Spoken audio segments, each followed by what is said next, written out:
പ്രാണനേക്കാൾ അരികിലുള്ളതാ ഭയപ്പെടുവാൻ കാര്യമില്ല.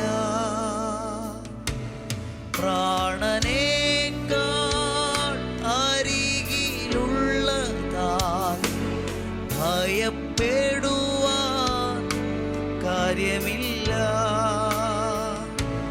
സ്നേഹമേറെ നൽകുന്നതിനാൽ ഭാരപ്പെടുവാൻ നേരമില്ല. സ്നേഹമേറെ നൽകുന്നതിനാൽ ഭാരപ്പെടുവാൻ കാര്യമില്ല. കണ്ണിൻ മണി പോൽ നമ്മെ കരുതി ഉള്ളം കരത്തിൽ നമ്മെ വഹിച്ചു. തള്ളിക്കളയാതെ മാർവിൽ ചേർത്തു. സ്നേഹമാകും യേശുവേ. വോയിസ് ഓഫ് ലവിൽ ഇന്ന് കർത്താവ് നമുക്ക് നൽകുന്ന തിരുവചനം ഉൽപ്പത്തി 3:11-12 വാക്യമാണ്. ഒന്ന് ശ്രദ്ധിച്ചാട്ടെ. നീ നഗ്നൻ എന്ന് നിന്നോട് ആര് പറഞ്ഞു? തിന്നരുതെന്ന് ഞാൻ നിന്നോട് കൽപ്പിച്ച വൃക്ഷഫലം നീ തിന്നുവോ എന്ന് അവൻ ചോദിച്ചു. അതിന് മനുഷ്യൻ, എന്നോടുകൂടെ ഇരിക്കുവാൻ നീ തന്നിട്ടുള്ള സ്ത്രീ വൃക്ഷഫലം തന്നു, ഞാൻ തിന്നുകയും ചെയ്തു എന്ന് പറഞ്ഞു. കർത്താവ് ആദാമിനോടും ഹവ്വയോടും ചോദിക്കുന്നൊരു ചോദ്യമാണ്. ദൈവം അവരെ അന്വേഷിച്ചു. എവിടെയെന്ന് ചോദിച്ചു. അവർ പറഞ്ഞു, ഞങ്ങൾ നഗ്നരായതുകൊണ്ട് ഞങ്ങൾ ഒളിച്ചിരിക്കുകയാണ് എന്ന് പറഞ്ഞപ്പോൾ കർത്താവ് അവരോട് ചോദിക്കുന്നൊരു ചോദ്യമാണ്, നീ നഗ്നനെന്ന് നിന്നോട് ആര് പറഞ്ഞു? ദൈവത്തിൻ്റെ കണ്ണുകളിൽ ദൈവം നോക്കിയിട്ട് പറയാം, ഞാൻ അങ്ങനെ അല്ലല്ലോ നിന്നെ സൃഷ്ടിച്ചത്. നമ്മൾ പല കാര്യങ്ങളും ജീവിതത്തിൽ വന്ന തകർച്ചയുടെ നടുവിൽ സംസാരിക്കാറുണ്ട്. എനിക്കാരുമില്ല, ഞാൻ അനാഥനാണ്, ഞാൻ തകർന്നവനാണ്. പക്ഷെ അപ്പോഴെല്ലാം ദൈവം പറയുന്നൊരു കാര്യമാണ്, ആരാ പറഞ്ഞേ നീ തകർന്നവനാണെന്ന്? ആരാ പറഞ്ഞേ ആരുമില്ലാത്തവനാണെന്ന്? ആരാ പറഞ്ഞേ നഗ്നനാണെന്ന്? ആരാ പറഞ്ഞേ? കാരണം ദൈവത്തിൻ്റെ സൃഷ്ടിയിൽ നീ നഗ്നനല്ല, നീ തകർന്നവനല്ല, നീ പരാജയപ്പെട്ടവനല്ല, നീ നശിക്കപ്പെട്ടവനല്ല. ദൈവത്തിൻ്റെ സ്വരൂപത്തിലും സാദൃശ്യത്തിലും സൃഷ്ടിക്കപ്പെട്ടവനാണ്. ആമേൻ. ഞാൻ ഈ പറഞ്ഞു വരുന്നതിൻ്റെ അർത്ഥം, ദൈവം കാണുന്നത് പോലെ കാര്യങ്ങൾ കാണുക. ഉടനെ അവൻ പറയുകയാണ്, അല്ല ഞാൻ നഗ്നനാണ്. ദൈവത്തിന് പറയുന്നു, ഞാൻ നിന്നോട് തിന്നരെന്ന് പറഞ്ഞത് നീ തിന്നുവോ? നിന്റെ തകർച്ചയുടെ കാരണം കർത്താവ് അന്വേഷിക്കുകയാണ്.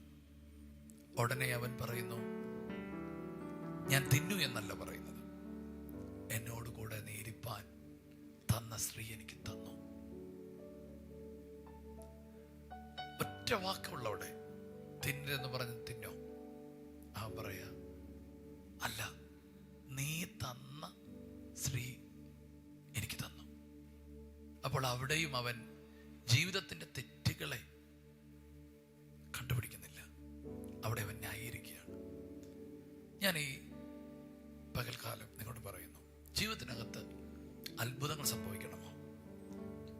നിങ്ങളുടെ പരാജയങ്ങളെ ദൈവത്തോട് തുറന്ന് സമ്മതിക്കണം. അതിന് നിങ്ങൾ ആരുടെയും മറ വെക്കല്ല. അവർ അങ്ങനെ ചെയ്തത് കൊണ്ടാണ് ഞാൻ ഇങ്ങനെ ആകാൻ കാരണം, അവരങ്ങനെ പറഞ്ഞത് കൊണ്ടാണ് ഞാൻ ഇങ്ങനെ പറഞ്ഞത്. ഇങ്ങനത്തെ നമ്മുടെ വാദങ്ങൾ നമ്മളെ അത്ഭുതത്തിലേക്ക് നടത്തത്തില്ല, ദൈവത്തിൻ്റെ നീതിയിലേക്ക് നടത്തത്തില്ല. അതുകൊണ്ടാണ് രക്ഷയിലേക്ക് വരുന്നൊരുവൻ തുറന്നു പറയേണ്ടത്, ദൈവമേ, ഞാൻ പാപിയായ ഒരു മനുഷ്യനാണ്, ഞാൻ തകർന്നവനായ ഒരു മനുഷ്യനാണ്. അങ്ങനെ ആരാണ് പറയുന്നത്, അവരെ ദൈവസന്നിധിയിൽ നീതീകരിക്കപ്പെടുത്തും. നിങ്ങളിങ്ങനെ ആകാൻ പല കാരണങ്ങളുണ്ടാകാം, പക്ഷെ അതല്ല ദൈവത്തോട് പറയേണ്ടത്. കർത്താവേ, എനിക്ക് പരാജയം സത്യത്തിൽ ഈ ഒരു വാക്കിൽ ആദാമല്ല തെറ്റുകാരൻ, ദൈവമാ തെറ്റുകാരൻ. നീ എനിക്ക് തന്ന ഭാര്യ നിനക്കറിയത്തില്ലേ, ഇങ്ങനത്തെ ഒരു ഭാര്യയെ തന്നാൽ ഞാൻ തെറ്റ് ചെയ്യുമെന്ന്. അപ്പൊ ആദാമിന്റെ കോടതിയിൽ ദൈവമാണ് കുറ്റക്കാരൻ. അവിടെയാണ് പരാജയം തുടങ്ങുന്നത്. ദൈവത്തിന് ഏറ്റവും വെറുപ്പുള്ളൊരു കാര്യമാണ് സ്വയനീതീകരണം. പക്ഷെ ഇന്ന് നിങ്ങൾ പറയണം, അപ്പാ തകർന്നുപോയി, അപ്പാ പരാജയപ്പെട്ടു പോയി, സോറി, എന്നെ സഹായിക്കാമോ? നിങ്ങൾക്ക് അങ്ങനെ ഒന്ന് പറയാൻ പറ്റുമോ? വാരി കെട്ടിപ്പിടിക്കുന്ന, അടുത്ത് ചേർത്ത് പിടിക്കുന്ന, മോതിരം കൊണ്ടുവാ, ചെരുപ്പ് കൊണ്ടുവാ, ഉടുപ്പ് കൊണ്ടുവാ എന്ന് പറയുന്നൊരു അപ്പനെ നിങ്ങൾക്ക് കാണാം. ഇനി ഒരിക്കലും നിങ്ങൾ പുറകോട്ട് പോകാത്ത നിലകളിൽ സ്നേഹത്താൽ ചേർത്ത് പിടിക്കുന്ന, പൊതിയുന്ന ഒരു ദൈവത്തെ കാണാം. ആമേൻ. ആരുടെയും മുകളിൽ നിങ്ങളുടെ പരാജയം കെട്ടിവെക്കരുത് കേട്ടോ. കർത്താവേ, ഞാൻ പരാജയപ്പെട്ടു പോയി, എന്നെ സഹായിക്കണമേ. അങ്ങനെ പറഞ്ഞാൽ നിങ്ങളെ നീതീകരിക്കുകയും അത്ഭുതമാക്കുകയും ചെയ്യുന്ന കർത്താവുണ്ട്. 2 സന്ദേശമാണ് കർത്താവ് ഇന്ന് നിങ്ങൾക്ക് തന്നത്. നിങ്ങൾ പറയുന്നതല്ല നിങ്ങൾ, ദൈവം പറയുന്നതാണ് നിങ്ങൾ. അന്ന് അവൻ നഗ്നനെന്ന് പറഞ്ഞാൽ യേശുവിനെ കണ്ടെത്തിക്കഴിഞ്ഞ നിങ്ങൾക്ക് പറയാൻ പറ്റും, ഞാൻ നീതിമാൻ, ഞാൻ വിശുദ്ധൻ, ഞാൻ ദൈവത്തിന്റെ മകൻ, ഞാൻ സ്വർഗത്തിന് അവകാശി, ഞാൻ വാഗ്ദത്തത്തിനും അനുഗ്രഹത്തിനും അവകാശി യേശുവിലൂടെ. അങ്ങനെ നിങ്ങളുടെ അവകാശങ്ങൾ വിളിച്ചു പറയുന്നവരാകാൻ ദൈവം നിങ്ങളെ ഒരുക്കട്ടെ. ജീവിതത്തിന്റെ പരാജയങ്ങളെ തുറന്നു പറഞ്ഞ് ജയത്തിലേക്ക് കടക്കുക. നിങ്ങൾക്ക് പെട്ടെന്നുള്ള ആത്മീയ അഭിവൃദ്ധികൾ ഉണ്ടാകും. നമുക്ക് പ്രാർത്ഥിക്കാം. യേശുവേ, ഇന്ന് ഞങ്ങൾക്ക് നൽകിയ നല്ല വചനത്തിന് നന്ദി പറയുന്നു. കർത്താവേ, അങ്ങ് ഞങ്ങളെ കാണുന്നത് പോലെ കാണുവാൻ പരിശുദ്ധാത്മാവെ അങ്ങ് ഞങ്ങളെ സഹായിക്കണമേ. കർത്താവേണ്ട ഹൃദയത്തെ കർത്താവെ തുറന്നു പറയുവാൻ പരിശുദ്ധാത്മാവ് അങ്ങ് ഞങ്ങളെ സഹായിക്കണമേ. ദൈവമുള്ള ആഴമേറിയ ബന്ധത്തിലേക്ക് ഞങ്ങളെ നയിക്കണമേ. കർത്താവയുടെ തെറ്റുകളെ തിരിച്ചറിഞ്ഞ് കർത്താവെ ദൈവഹിതപ്രകാരം ജീവിക്കുവാൻ പരിശുദ്ധാത്മാവെ അങ്ങ് ഞങ്ങളെ സഹായിക്കണമേ. പരിശുദ്ധാത്മാവ് ഈ വചനം കേൾക്കുന്ന ഓരോ വ്യക്തിയിലും ദൈവം അവരെങ്ങനെ കാണുന്നു എന്ന് കാണുവാനുള്ള കണ്ണുകളെ അങ്ങ് തുറന്നു കൊടുക്കണമെന്ന് പ്രാർത്ഥിക്കുന്ന കർത്താവെ, യേശുവിൻ്റെ നാമത്തിൽ ഈ വ്യക്തിയെ അനുഗ്രഹിക്കുന്നു. ഇന്നത്തെ ദിവസം അവരുടെ ജീവിതത്തിൽ ഒരു അത്ഭുതം നടക്കട്ടെ എന്ന് പ്രാർത്ഥിക്കുന്നു, യേശുവിൻ്റെ നാമത്തിൽ തന്നെ. ആമേൻ. കർത്താവേ, എല്ലാം തുറന്നു പറഞ്ഞു, ജീവിതത്തിൻ്റെ ജയങ്ങളും പരാജയങ്ങളും തകർച്ചകളും വീഴ്ചകളും എല്ലാം തുറന്നു പറഞ്ഞ് ദൈവകൃപ പ്രാപിച്ച് പിശാചിനോ ലോകത്തിനോ മനുഷ്യർക്കോ അവരുടെ നേരെ ഒരു കുറവും പറയാൻ കഴിയാത്ത നിലയിൽ വിശുദ്ധരും നിഷ്കളങ്കരും ആയി നിൽപ്പാൻ നീ അവർക്ക് കൃപ കൊടുക്കാൻ പ്രാർത്ഥിക്കുന്നു.